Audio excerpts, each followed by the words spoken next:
a year from now after they push back the release for several Universes Beyond sets. The full art spell craft Wizards. lands. I am a real sucker for the mana symbols. I think the kind of dark silhouette in front looks so cool. And we were really deliberate They about love the the silhouette style, so you could silhouette. tell which school They love the students silhouettes. are They've been doing these from, every and set. they're I mean, casting magic they and look it's good. taking the They look shape of good. the The mana basics symbols. look good. It was a great opportunity for I us feel like to we get- showcase the school. I've become so desensitized to these because every single set we get a cycle of basics that looks almost exactly like that and looks really good. Opportunity. All right, borderless. Yeah, borderless. Not super impressed. Kind of a big difference. It's like, I actually wish they would get rid of the borderless treatment. I think you just. Do any of you collect this treatment here, like the extended art? I honestly, really, truly believe you should just get rid of it. I don't think we need it. I think it's an unnecessary treatment that my guess is very few people actually care about the extended Those treatment. a little closely next time. So we also have some really cool field notes cards. Okay. It's Oh, you kind could of a make 'em all sneaky way for us to borderless. get more than one individual piece of art on one card, right? So there's little vignettes. Field notes. It's been a cards, treatment eh? that we've done a handful of times now, and it just kind of makes sense. You know, field notes, they're on a field trip. Really wanted to get that little those idea actually of look- it being those a look student's good. notebook. Maybe Those little look super sketches, good. little That's pieces how of cartoons ink have to look, splatter Jason depending on the Orange. school, little pieces of calligraphy. Man. So it's a really interesting. These epic cards are going to be so fun for against odds. Like, they're going to be so fun. Oh, it's get a going to be feeling so of the hand of cool. the artist behind it, which is really fun. The idea is that these are little snapshots Wardy's of the students one. actually Wonder if going it- out, exploring the real world, capturing Dream their of the 3/3 learnings. ward 1 haste. This one When you especially, guess 'cause, insert I mean, sorcery, I've it's seen plus artist 1 plus sketchbooks, 1. and this is how you learn If it's anatomy. 5 You or have to more paint mana, you someone in copy 15 it. different poses, you know, yeah. Super cool. We also have right in front of us some really beautiful borderless dragons. Beautiful. Look at Oh, these guys. let's see the borderless I really loved dragons. that we kind of got that old school sort of portraiture style with these and showed the dragons in just a very different like they light, just have an very much ancestral chill in being their there. most academic selves. I was gonna say these are very studious. Yeah. These The cards Elder are dragons. these cards are you know, wild. scholars. They are the ones that founded their colleges, respectively, and so they're kind of a These cards are fun, insane. rare, playful chance to see these dragons in slightly These cards less are so. draconic poses. These cards are so We ridiculous. normally see them in the Those main cards set are gonna be art and so other places, popular. just being cool, epic dragons, which is super fun. But the idea of putting them into these very refined academic settings and getting to showcase them with their quills or their instruments and their brushes was really just I a thought he fun was- I thought he reference was to smo- both I thought he the was style of art smoking. you I might thought he had expect one of to those see in an long cigarette academic holders. setting with a little bit of playfulness to it. The borderless planeswalker cards, they have this very like Wow. heavy, kind of symbolic feel to them. And behind each welcome to the professor is baseball. kind of Thank their you so abstracted much for your magic subscription. in a really kind of Thank you, interesting way. Is that Ral good? Is it good? It's only 3 mana. To create a little bit more. Man, I'm so torn on that Ral. That Ral's either like really, really strong or Get a sense unplayable. almost like you're reading about them in All the things it does is good. It just doesn't protect itself. It goes up to 4 loyalty.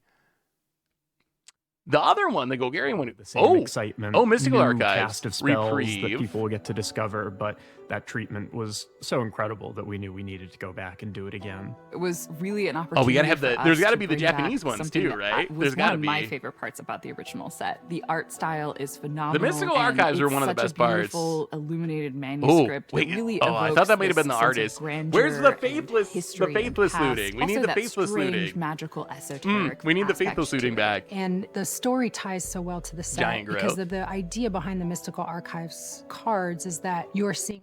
If they are printing giant growths, they got to be one in every play booster pack, right? You can picture It's yourself gotta as a be. student. There's no way if they're collector booster only. There's no way you can be throwing Craft giant and growths looking in up, you know, there. the first time Force of Will was cast. Force of Will is a really beautiful card on the Mystical Archives bonus sheet. The artist is Rowena Kai. She has a really distinctive Force of style. Will coming She back. I tends to mean, use you can that never have powdery too many kind of, Force of Will slate neutral reprints. blue in a lot of her work, which fit really perfectly with that card composition. That's a nice And I looking think card. That, big That is a black really circle in nice the looking middle card. Gives like a really beautiful stage to her illustration. If you see her, You can see the work up brush close, the strokes. face of Like, the you can figure actually see the is brush really strokes. beautifully It's so- detailed and has a lot of emotion. For That the is some rares and the real- mythics, that is we some knew real that we art. wanted to really Oh, reach right. and Wait, find no. some of the most iconic, Do you think they're gonna ban some it of in- the most powerful, Are they going to ban it in dynamic, historic? awesome spells That is. from Oh, Bam across Tutor. Magic? Bam Tutor. We wanted to Oh, right. We're balance going to be with the teaching some Mystical Arena Archive Zoomers. having references both to We're the gonna be plane teaching itself some and Arena also to other Zoomers. places. So Force of Will Vampiric changes Tutor, for example, we're everything in showcasing a Timeless. Silver Quill student. So perhaps this That's is a spell that one looks maybe good too. originated on Arcadia. Vampiric Tutor will And so have we really a wanted to role. make sure we chose spells that were even more iconic from Magic history and illustrate them in our beautiful, we can teach Arena illuminating Zoomers manuscript about art style. smallpox. I wanted the feeling to be as you're opening up a book and you're flipping through the Oh, tomes look at of that Magic crow, history, that too. you see these iconic My spells God. like Force of Will and Vampire. When I see cards like this, it makes me wonder, why don't they just make all Magic cards look like this? Like, why don't you just break out the S tier art for all of Look at them? this smallpox. I know.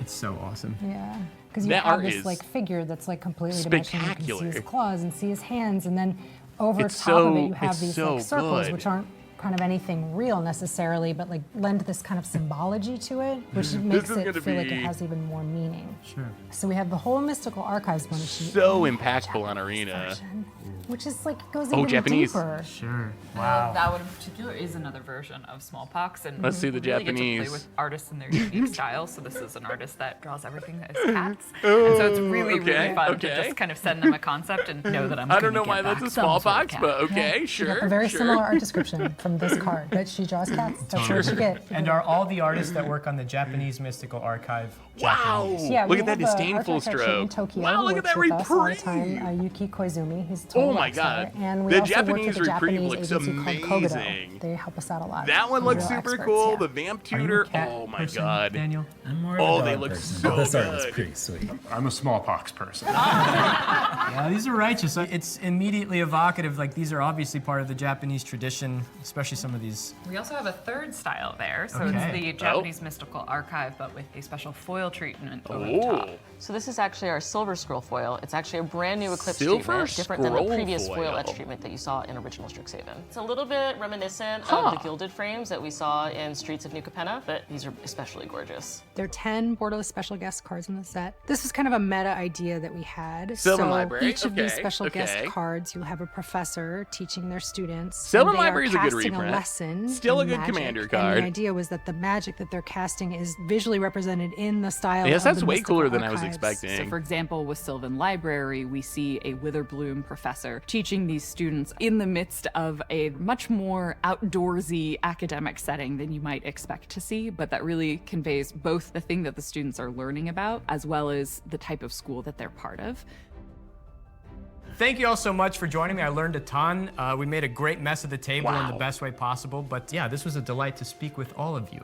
You're so knowledgeable about what you do. Well, we've been to university. True, yeah. A very specific one, which you'll all be able to join us I at love soon. Sam. Sam's a treasure in the community for sure. Wow, look at that art. My goodness. So that's it for our debut. So good. We saw So so good. many cool cards today. The Emeritus Cycle, the Elder Dragons, the Mystical Archive, and especially those Japanese Silver Scroll foils. I mean, they're so sleek. I wonder what the Silver Scroll foils look like. Like, I wonder. It's so hard to tell what the special foilings look like just from Arena. This is on Arena on April 21st, and the full release is everywhere on April 24th. But like when you're just watching it online, you can't really tell how the foils Thank you pop so in much for person. joining me. We caught just a glimpse of this We'll have to place, open some boxes. but there We'll is have to still open a so few much boxes, left to be perhaps. discovered. Yeah, But I'll Sam leave is that to a you. perfect pick. And Goodbye. like, even a more perfect pick for Strix. Like, he's perfect for anything like this, but especially for Strixhaven with like the academic vibe. Sam, absolutely perfect choice. Well, all right, now here comes Blake. Here comes Blake. So you think the Planeswalkers are good?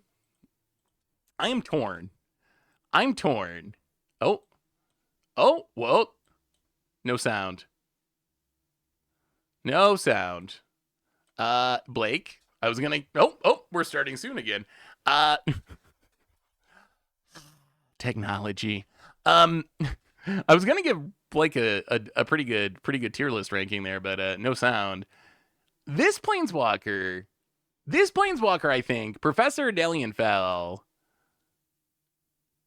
4 mana, 5 loyalty. You can plus it up to 7 loyalty if you gain 3 life.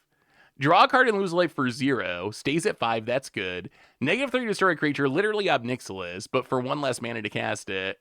And then, I guess the ultimate you need to be some sort of life gain deck, but Force of Will on Arena is a big deal. This card seems pretty good to me. Grave Researcher. So 4 mana, 3/3 reanimate a creature when it enters.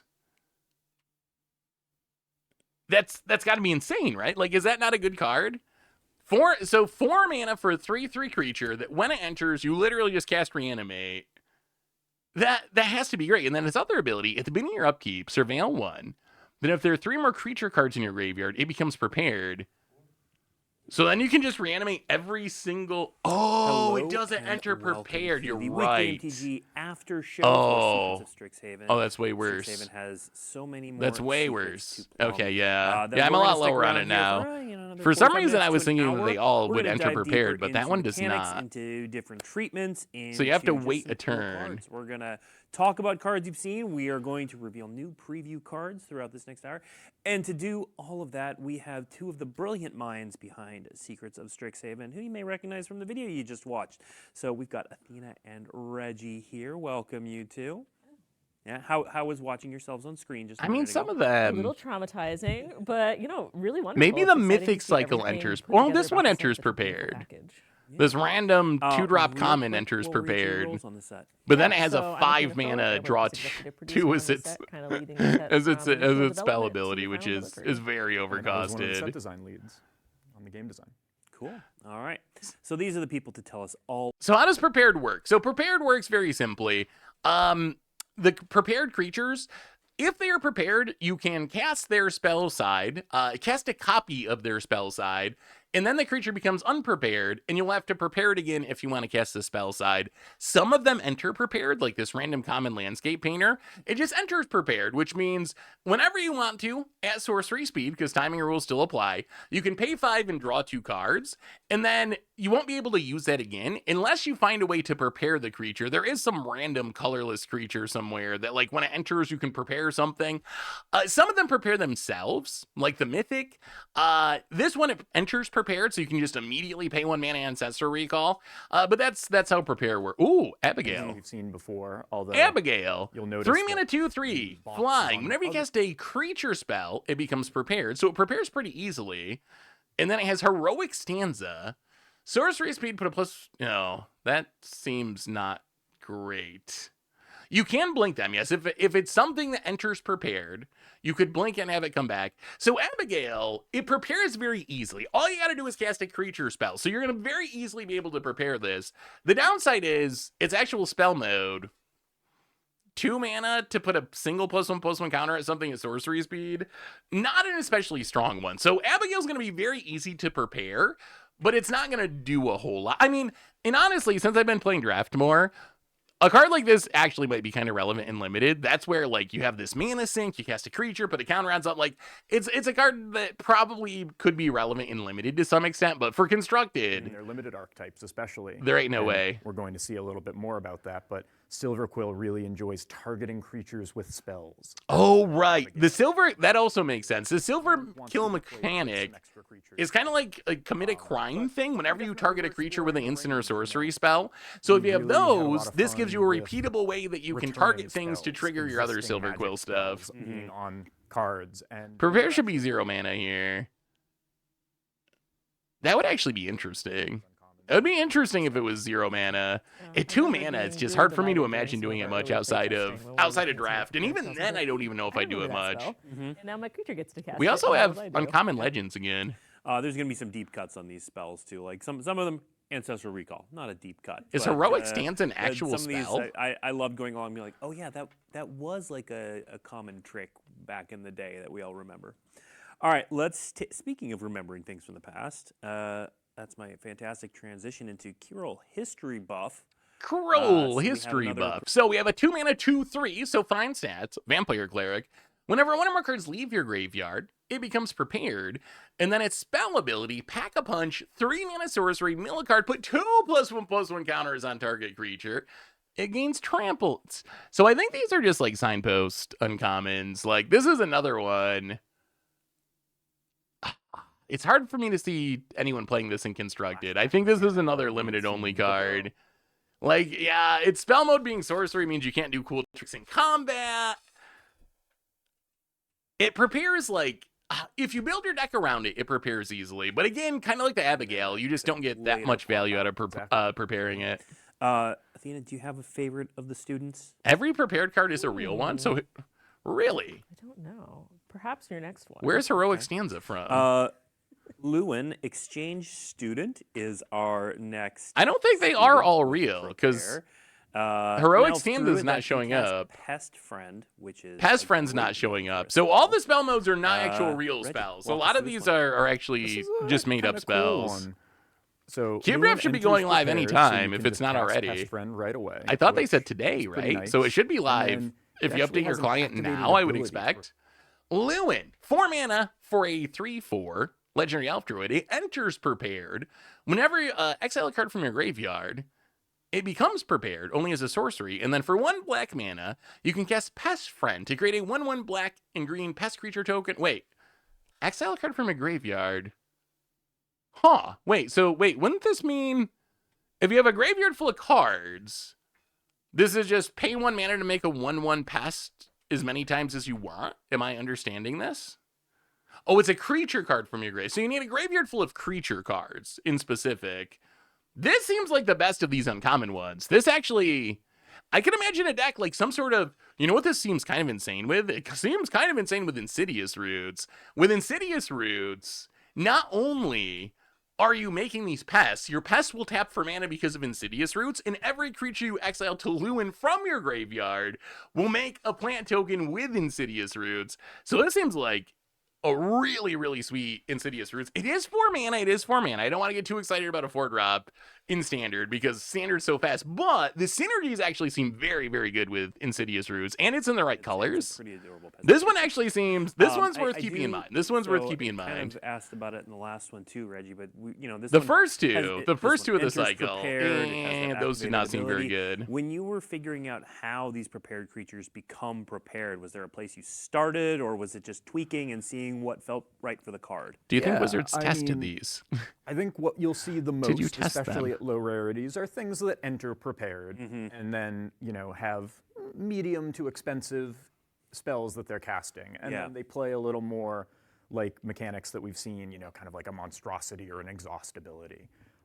But we really No enjoyed, test. No and test. I think Who's got playtesters time really for that? resonated with ones that Watsy's can in re-prepare YOLO themselves mode. and cast They that just spell put cardboard multiple into the times world over and have let the more pieces of a fall where dream. they And may. so we were always looking for conditions that could make that make sense wherever we could.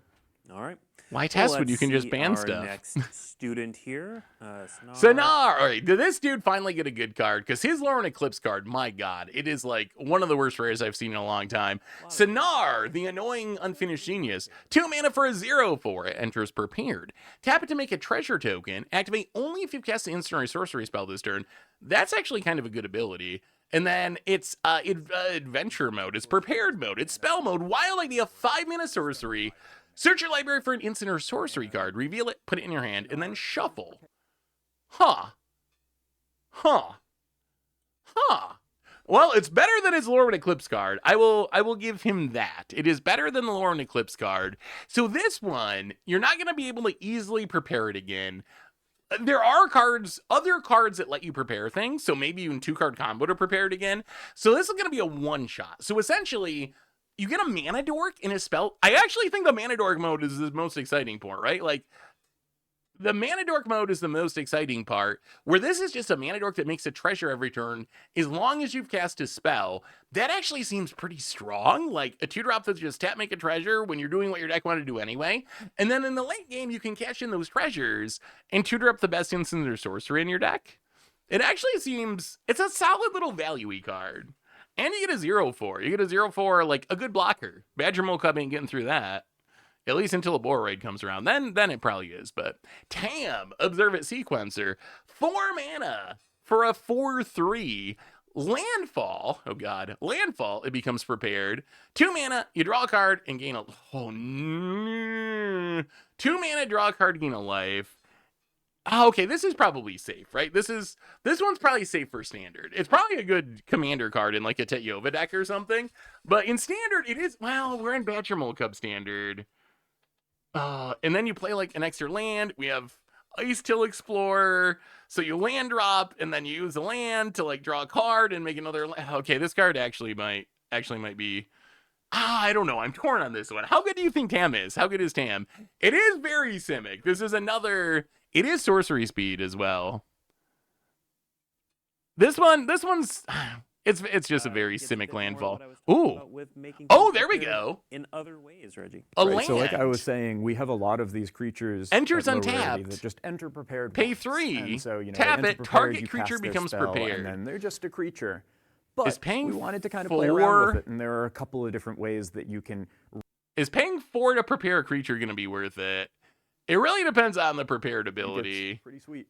You can also, you know, try to cheat it out. Some creatures have really expensive, questy ways to prepare themselves. That's You know, interesting. you can instead I mean, I'm try glad to, it you know, exists. cook the books. There could be the right And card this to art go is along absolutely with gorgeous. it. I know one of the things that we talked about in our debut video was about how we wanted to expand the lens outside Is of form, just the but then campus you're itself, casting and so what? here- 5 mana recall? Is that actually that good though? Like if you have to pay 3 plus tap this, so that's 4 plus 1 for ancestor recall, 5 mana draw 3, and you got to play a colorless land. I might be more excited about it with a like. I wonder if we'll see like a very strong card with a very good spell effect that can't re-prepare itself. So Reggie, how many effects like this are we going to see in the set where Oh, something good external question. makes a creature prepared? I think there might only be 2. Oh. Okay. Oh, if there's only 2 ways, we already saw the other one with some 4-drop unplayable card that when it enters, you can prepare something. So there's not going to be a lot of ways for us to prepare. Talking about mechanics here. Dual tactics. And we're going to start with 1 mana flashback. sorcery, This 1 is a damage target pretty creature. Can't block simple this turn. Flash it back for spell, 2. But probably one that's fairly Oh, it only hits creatures.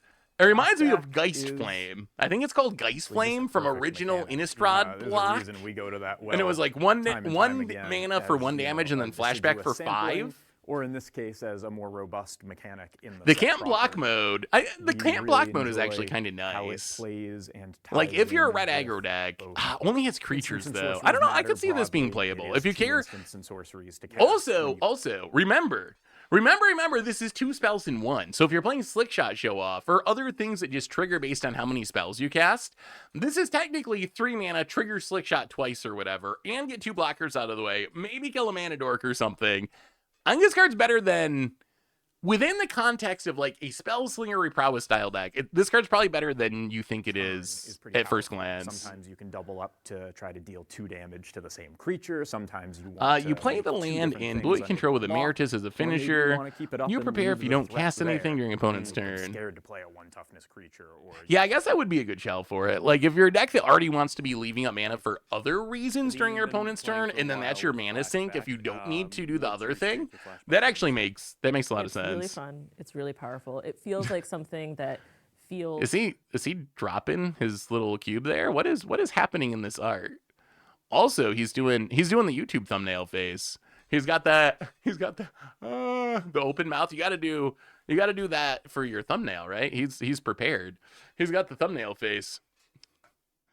Barita, the Wise Explorer. 4 mana for a 1/4 legendary frog druid. It has increment. So whenever you cast a spell, if the amount of mana, it's like a valve. That's what I was looking for earlier. Whenever you cast a spell, if the amount of mana you spent is greater than the creature's power or toughness, put a +1/+1 counter on it. So it's a valve for spells.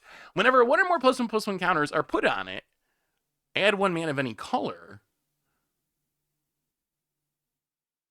What? No. Oh, this card's broken. This card's broken. I don't know what it's broken with, but this card's broken. There's no once per turn restriction. There's got to be a way you go infinite with this. There has got to be a way you go infinite with this. There's got to be. And then you can pay X, tap it, make a fractal, whatever. I don't even care. There's got to be a way to go infinite with that. So Mutagen Man, you put a bunch of Mutagen on it. You make a mana for each one. So your Mutagen Man becomes free, essentially. That's pretty cool. There's got to be. I'm going to have to dig around and figure it out. I think that this ability, whenever 1 or more +1/+1 counters are put on it, add 1 mana of any color, there's got to be a way you just repeatedly put counters on it to be able to generate infinite mana, right? Something that, like, pay X, put a counter on it, then you make the mana back with Berta. There's got to be. Infinite with extruder alarm. I guess that's true. You can tap it, make the fractal, untap it. Oh, wait. Put X +1. But the counters go on the fractal. not on Berta. I think this card's actually, I'm not saying it's a good combo piece, but I think I will find a way to go infinite with this card. Yeah, something like Simic, there's gotta be, anytime you see uncapped mana generation, like anytime you see an effect that is not once per turn capped and it generates mana, the first thing my brain thinks is there's got to be a way to go infinite with it. Like, I'm actually surprised there is not a once per turn restriction we've seen on the mana generation. A lot of frogs, especially since Bloomburrow. The How much of fractal that connective token. So tissue are tap you it, all create a purposely fractal, seeding throughout the sets? and put I'd X say counters more than on you it. think. Typically, The fractal it's either token does someone look on the design cool. team's really big. I remember I took a chaos theory. I took a chaos theory class once, and I knew nothing about chaos theory, and I did barely. It was very over my head because I didn't have any of the background, or like I just signed up for chaos theory, so I did horribly in the class. But I enjoyed it. It was very interesting, and the fractals themselves just look super sweet. Like ever since taking that class, I've always been very intrigued by fractals and chaos theory. What fun iconography can we do with these, fractal and different mascot images to really make sure that The art's every single pretty card tells its classic. own story and has its own message and has its own home and person who's really going to love it. Yeah. Ooh, cards that next move up, counters. We've talked around Opus a little bit, but let's Molten Core and Maestro. this adorable goblin bard here. So the thing to know about this effect, oh wait. Okay, so it's a 2-mana 2/2 menace. It's a goblin bard. It has Opus. It says, whenever you cast an instant or sorcery spell, put a +1/+1 counter on this creature. If 5 or more mana was spent to cast that spell, add an amount of red mana equal to this. Wait a minute. We're going to go infinite with this card. This is another uncapped mana generator. This one seems a little bit harder because you have to cast spells. You have to spend 5 mana on spells. But wait, what if you cast an X spell that's put X counters on this to make it big? Then you get the mana back. All you need is to keep drawing cards. There's got to be a way, right? There's got to be a way. The main thing to note about this card, it is if 5 or more mana was spent to cast the spell. So this means things that make spells cost less. If you free cast a Force of Will that costs 5 mana, you don't actually trigger the mana making mode on this because you did not spend 5 mana on it. So you literally actually have to spend 5 mana on spells. It's something they've done recently to get around the up the beanstalk problem, essentially, of so many things cheating on costs. So it's a way that you can restrict it and make sure that you can't pop off too hard. That would be incredibly busted. Oh, Mythic Withering Curse. 3 mana source. It is not a curse. 3 mana sorcery. All creatures get -2/-2 until end of turn. Infusion. If you gain life this turn, destroy all They're creatures powerful magic instead. users, as we've seen. Huh. Once they gain life, once they grow in multiples, like the flavor text says. Okay. To eliminate larger threats. And Wow. they're doing that here. You can So this use is a a 3-mana pain-free toxic deluge. Yeah, I know. If one you thing gain that life during the I turn. wasn't really aware of until I started If you're a working on life Magic gain deck, this is like an instant staple, I think. Like if you're a life gain themed deck in Commander or something, I think this immediately becomes one of the best wraths in your deck. It's gonna be interesting. We get to see more Witherbloom cards. It works well with gain lands. There's probably enough incidental life that you can actually, if your deck is like built around it a little bit, you should be able to make it work. And honestly, as much as it hurts to say this, we probably need 3 mana hard wraths in Standard with how fast the format is. So I actually think we probably need cards like this to try to keep like Badger Mole Cub and stuff in check. Also, just a -2 mode. That actually seems pretty good against, it's good against the prowess decks that are making a bunch of 1/1s. It's good against Badger Mole decks that are making a bunch of 1/1s and 2/2s. This is gonna. It might actually be just good enough, yeah, because the like Pyroclasm mode, or what is that card? Infast? Is it Infast? I don't know. There's a few versions, but that mode actually seems pretty good. Consolator's Duelist. Wow, it's got some mana costs in there. Double white, double black, 4/3 Core Warlock. When it enters, draw a card. So Each player that can loses be a your life. creature, that can be their creature. Then he has Repartee. Whenever you cast an instant or sorcery spell that targets a creature, exile up to one target creature, return that card to the battlefield under its owner's control at the beginning of the next end step. All right, so some blink value. Actually, this card seems built for Panharmonicon, except it's so funny. It's like it is an outlaw because it's a warlock. It's built for Panharmonicon. It's got the ETB, it does the blinking thing, but you need to cast instant or sorceries, which not every Panharmonicon deck has a lot of instants and sorceries. So this card probably is very good in blink decks, though. Ooh, airbending. Very good with airbending. You can see kind of that spell calligraphy where it looks like the spell itself. Airbending itself. Oh, man, this card actually seems good, too. And especially even when we talk if about you really think about it, it's kind of a Panharmonicon. Casting magic here, it looks like an Inknit. Am I going to brew around the Silver Quill? Yes. I'm definitely going to brew around the... I'm going to brew probably around all the dragons. All those dragons look so good to me. To me, like this, is this a cycle? This is not a cycle. This is not a cycle. This is just a cool card that looks like this. Mana symbols look pretty sweet. They do look pretty sweet, yeah. All right, now people are going to ask for it to be a cycle over the next time we go to Strixhaven. All right, last named mechanic here. We're going to look at mechanic? Paradigm. Paradigm. You unleafed. I'm happy to see some Strixhaven too. I am so excited. Welcome back to Fishbowl. Big super shoot for you. I am so excited for these cards. So Mark Rosewater said we're only getting a few lessons. My guess is it's a mythic cycle of lessons, all of which are the Paradigm cards. Thinking about ways to recontextualize so or fix cool that they brought this back. Is this card good? So 7 mana. Exile cards at the top of your library, and so you exile cards with total mana value 4 or greater. You cast any number of spells from among them without paying their mana cost. In this context, spells means anything, right? Like creatures, artifacts, instants, whatever. They're all spells as far as this is concerned.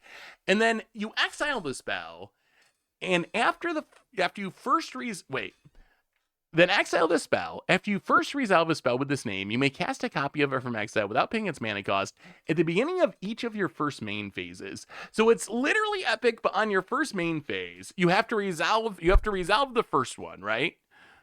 So you have to resolve it, and you can't. The other downside is you can only have one going, right? Because it's formatted after you first resolve a spell with this name, you may cast a copy. So that means you won't be able to have 2 of these going, I don't believe, right? It's like 2026 Epic. You can only ever have 1 going. You cast it, you get the value right away. And then the beginning of each pre-combat main phase, you get to do it again for free. That card's fun. I did learn. Perfect. All right, we are going to move on to Booster Fun. So these are going to be various treatments. Show us some treatments, slots. Blake.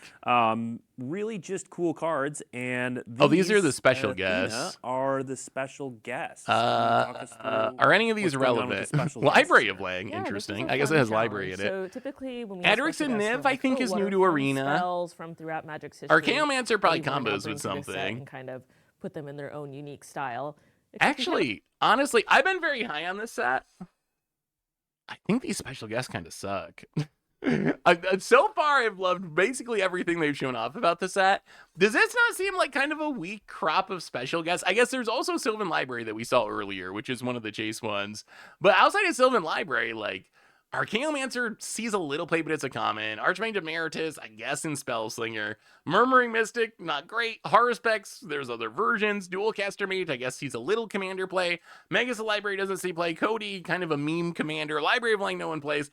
These are actually seem like a weak slate of special guests to me. The art's fine, the art's cool, but yeah, we saw a lot of. That's a good catch. We've never had a book creature type before, have we? Huh. I don't think we've ever had creature type book before. Interesting. Library of Lang is insane. I mean, it's insane. It's insane if you want to keep your things that you discard. All right, let's move on to the headliner of the set. We saw this in the debut. What do you think of this card? I swear.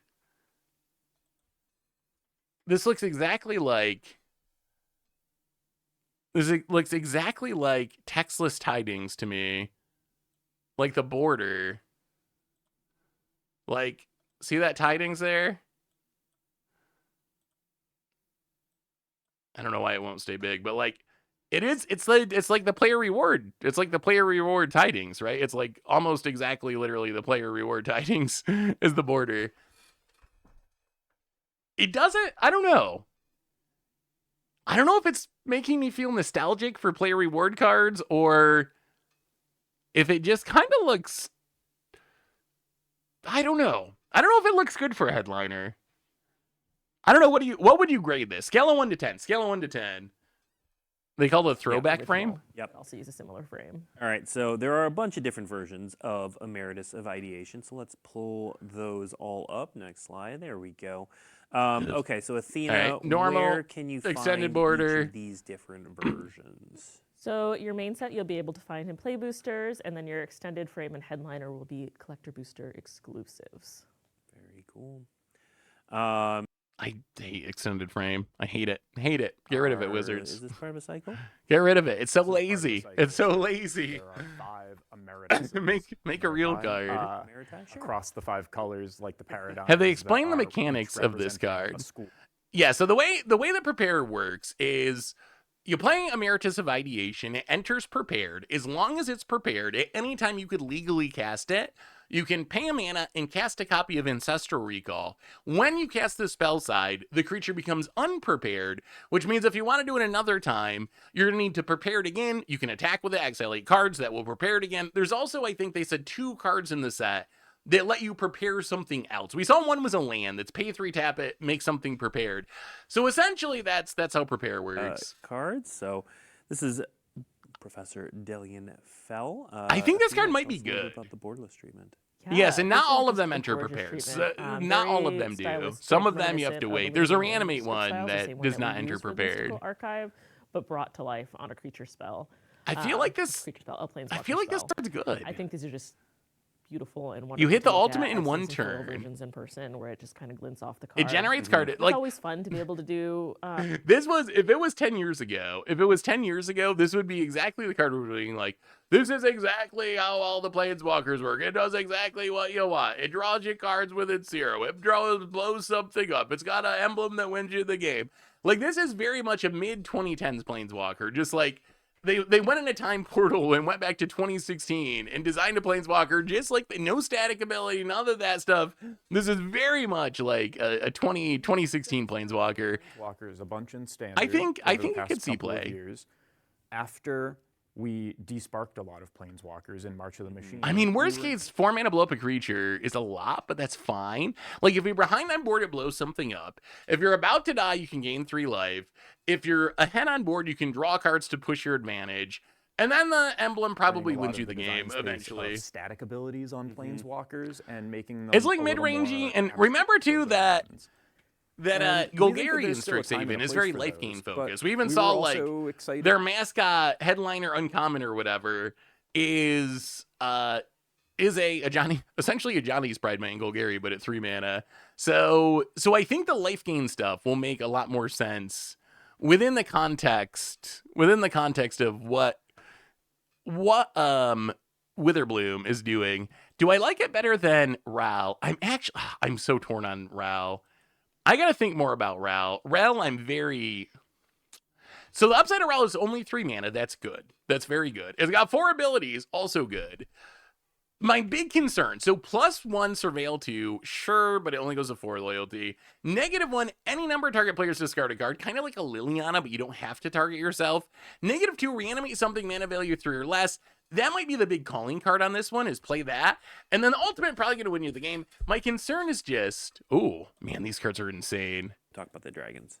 Yeah, These cards, so okay. We were My on this set, concern, we're though, also my concern is working just it doesn't defend on itself. Tarkir Dragon And in a world Storm. where people are going Mana Dork, And, Badger Mole Cub, and you know, just flooding the board with dragons were on our mind. We're always creatures, thinking about, like, I'm what are afraid you play cool this on treatments that we turn can do with 3 dragons after doing a full set and of cool treatments Surveil with 2, dragons. and then it just And so dies. here we Or wanted to make your kind of opponent discard lean and it into just the whimsy. dies. Often So when I we see other worry dragons, I they're worry seen that as, it like, just really doesn't frugal defend or itself, bad and that because is they're really often the flying or sign of a stupid. planeswalker And that's here not instead we very wanted to say, good. hey, Maybe there's a world where the -2 defends it by reanimating as something, like founders of these maybe different that's the villages. defense. So here But you that see would be my Prism main Light, concern. Critical Good Power, abilities, and, but if it drawing, you doesn't, still get that yeah, I big guess borderless ultimate could also do blood nothing. frame. But if All it doesn't now defend let's itself, talk, it's risky. review about the design of the Elder Dragons. So they all have some version of instant sorcery. So this is spells 7 you cast mana, 7/7 have flying some ability. ward, How 5 did you land life. on that as the motif? for Instants these and five? sorceries you cast have relatedly, Storm. Tarkir Dragonstorm. Actually, We have this been doing a lot of card, dragons. This card, is this actually that much? Okay, is this just outside of Commander, where you can play this as your commander? Is this just bad 1,000-Year Storm? Is this just bad? Is this just actually 1,000-Year Storm but bad? Or like, 1,000 Year Storm, but it dies to remove. That's what I mean by bad. Is 1,000 Year Storm, but your opponent can just Doomblade it if they want to. It is essentially a 1,000 Year Storm, right? Like a very similar effect as 1,000 Year Storm. Oh, it's super fun. I think this will be an incredibly popular. You can reanimate it, which is a big upside. That is a big upside. You can cheat it into play easier than you can in enchantment. A variant for the 99th month, almost 100 months. Welcome back to the Fishbowl. Big scoop cheer for you. I mean, it might be so you can reanimate it and pop off. That's probably the direction to go. Superior Spider-Man it or whatever. Like that's the upside. I mean, we're definitely going to be building decks around it, but I think as far as like being a competitive standard card, I actually think this is probably more of a all-star commander card rather than a competitive standard card. I think it's incredibly cool, but I think it's designed to be like an epic commander rather than necessarily like the best standard card possible. Discover. I mean, I was saying never just because maybe you reanimate it and combo off somehow. Like, if you reanimate this, you've already cast one spell. So then your second spell, you would get 2 copies of. Maybe there's some like reanimate and pop in pop off type of thing. But the card itself has Cascade on that. Does it go in Spell and Elementals? It's granting those abilities. Wait, to was it instants and sorceries. Was it and creature so type? We would have had Was to it an write elemental some or no? Slightly more pained words of. Oh, does the Stormbreaking Stormbreaking go in Spell? X, where X is their mana No. value, and it would have. It's not Discover elemental, 6, right? On it, like so. and it would just The problem is there's no way that read a little wonkier, frankly. Wait, and was so we tested. And it thought wasn't. Cascade Am I was missing workable, something? Was it and an so we ran with elemental? it. Cool. Yeah, one of the funny things is Okay, it's Elder typically Dragon, working right? on It's not an Magic set, there's quite a elemental. long Yeah, span there's of just time no way between when it Spellelementals pencils can down the cast set it. and when the Like set actually they got releases 20 its lands. There's You just have to take a no bit of no time world everything. where And Spellelementals during gets to that 7 time span, I was mana. actually If they out could get on it on the maternity leave, battlefield, and they so would have coming an back to insane this turn set with with it. But fresh new I eyes just don't after think they can leave get enough and being able mana. to see everything we've done with it.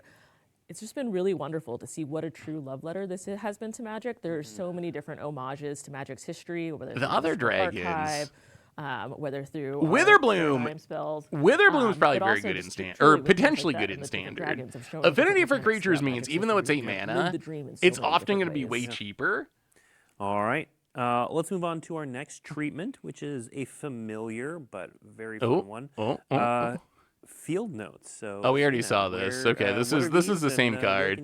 I would say So Field Witherbloom, Notes I is think, has a returning chance in booster fun standard. treatment. Something really cool Quandrix. here is because the set is all about the students kind of venturing. Quandrix. So 6 mana, 6/6 flying trample Cascade, and then instants and sorceries you cast from your hand. That one's actually kind of wild because that is 6 mana Cascade itself, and then also all your instants and sorceries that you cast from hand have Cascade. So you can't do the like first sliver thing where you cascade into an instant and sorcery and that cascades into something else and that cascades into something else. So you can't do that, but still, and we've seen Trumpeting Carnosaur. Like, people play Trumpeting Carnosaur, right? On occasion. You drop a Carnosaur, a 6-drop, it discovers 5. This is essentially the same thing. 6 mana, 6/6 flyer, Cascade, and then it gives it to all your instants and sorceries. So I think that Quandrix, especially in Simic, you can play this very fast in a Simic deck, might actually be good. Silver Quill. Silver Quill's the cheapest. It's the cheapest. That's something. I don't know if this casualty. I don't know. I've never seen a casualty card actually pop off. What's the best casualty card? I remember casualty in Streets of New Capenna, and it just never actually saw play. Like Anhilo, right? Anhilo's the big casualty commander. It is a better, cheaper Sarah Angel. Like 4 mana Sarah Angel. It's not a Golgari a Sarah Angel, unfortunately. But still. It's a Panharmonicon for spells. It kind of is. If you got the sack fodder, it is. Everything's a Panharmonicon if you really think about it. Ob. That's right. Really that's good. The power level was that's just about right. Ob. I forgot about Ob. Ob. We'd seen them in standard, and so it felt like it was. I mean, just the Portal a Lands landing look nice. Very cool. Ob, I feel like All right, didn't live up to the hype, but it did our see play. Next booster fun treatment is extended art. I feel like they're just showing us the same. Earlier, Athena.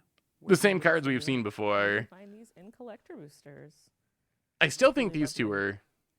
Yeah, these are These two are the think craziest out of this this whole bunch here. posters. Berta and Molten Core Maestro. If you like more art, they have more art. All right. And then finally, I want to talk about the mystical. Oh, I want to hear if they Archives. are in every play booster. I think everyone should be initiated, but in case they're not, Athena, what is the mystical archives? Yeah, so deep in the Come corner on. of the Biblioplex lives Every the play Mystical booster, Archive, Wizards. which is a tomb which shows Wizards. spells throughout Magic history, illustrated. The art by is Ian actually Smith kind the of... first time All in this the art is past. spectacular. The So Mystical this Archive art is also a, good.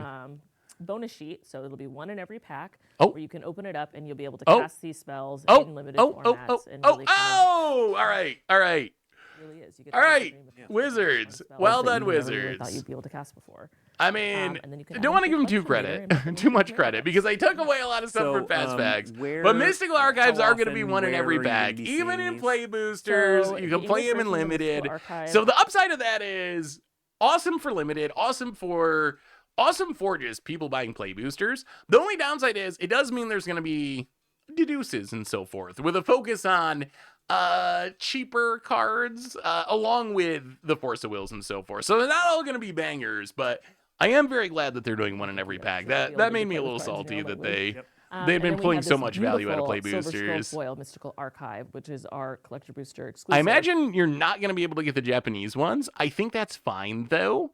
I actually think that you shouldn't have the Japanese ones show up in play boosters, English language play boosters, because if the justification... Oh, the foil. Able to zoom in, that would be great.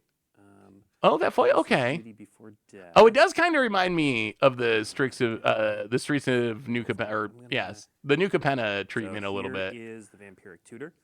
Let's see if I can get closer. Yeah, you're not. Okay, Blake, your tear is dropping. Your tear is dropping, Blake. They're pretty. Gotta see. I was gonna put you at a B, but Blake, Blake. All right, but yes, the foiling. So it's a little. We'll take your raised, word on it, Blake. Yes, it's a little the bit foiling's textured. wonderful. Here is. But I actually think you shouldn't put the Japanese ones in play boosters, because if the argument is they're for playing with, and you're selling them in English in the United States, in a country where most people speak English, I feel like having Japanese ones show up in your random draft if you bought like a booster box to draft with your friends is actually potentially a not great experience. All of the treatments. We do have one more thing before we go, which is Secrets of one more thing. Strixhaven previews are obviously kicking off right now, and in order to fully appreciate the set, we've invited a bunch of creators to partake and show off a bunch of content. So here are all of the creators who are going to be posting content. You can look for hashtag MTG Ambassador or hashtag MTG Partner on your favorite social media platform. And you'll find all of these fine folk making some really cool stuff and talking about Secrets of Strixhaven. I don't know. Wait, why doesn't it say? Is Goldfish not on here? MTG, huh? I don't know. We got a spoiler card, but we're on the other list they posted, and they sent us a card. So I don't know why we're not on that list, but we do have a spoiler card coming up in. We have a spoiler card coming up in a few days, so there it's coming. It's coming. No, we do have a spoiler card. I don't know why we didn't make it on that list, but yes, we do have one. I think it goes up let me see. Friday, I believe. I believe Friday is our exclusive spoiler card day. Novel that is also coming out next week. And what is? Tina are going to be going through the rest. Is there any hype for the novel? I know Krim was. Well, I was thinking that too, that we're not a person, but then like Loading Ready Run was on there, and they're a group, not an individual, and they were on the list. So I don't know. I mean, it doesn't matter to me. Yeah, maybe that was a list of actual like. It did say like partners and ambassadors, and I don't think that I know I'm not an ambassador. I don't know what partner means, but maybe it's people who have some specific thing that we don't have. Was hating on Spider-Man worth it? 100%. 100%. What is the point? What is the point of all this if you can't have a little fun by poking the bear on social media? Like, what is the point? What is the point if you can't poke the bear once in a while? So yes, 100% worth. Would do again.